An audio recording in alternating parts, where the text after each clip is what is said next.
kita dah hampir pertengahan Ramadan. Dari segi kerajaan, usaha-usaha kita tabah. STR, SARA baru, gaji naik. Tetapi masih ada kelompok-kelompok rakyat, termasuk di bulan Ramadan ini, yang agak terpinggir, tersisih dan tidak mendapat manfaat. Kita jarang bicara soal mereka. Dan kita di semua peringkat agak sibuk dalam urusan masing-masing. Jadi saya nak ambil kesempatan ini nak seru semua jawatankuasa masjid, semua jawatankuasa surau, semua guru besar, pengetua, guru kelas, ya, ketua kampung, semua pemimpin masyarakat, pemimpin belia. Inilah masa kita nak tingkatkan sedikit amal kita selain daripada munajat kepada Allah Taala, menambah kegiatan khas untuk kebajikan.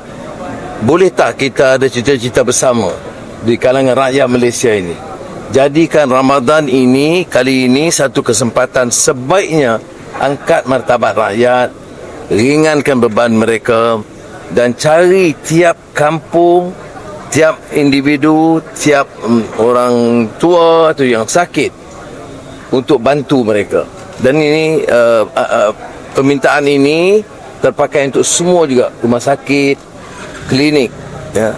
Jadi cita-cita saya, kalaulah boleh, ini satu Ramadan dan Aidilfitri pertama yang benar-benar boleh melegakan rakyat di semua peringkat, dan ini memerlukan seluruh jentera kerajaan dan juga swasta dan rakyat.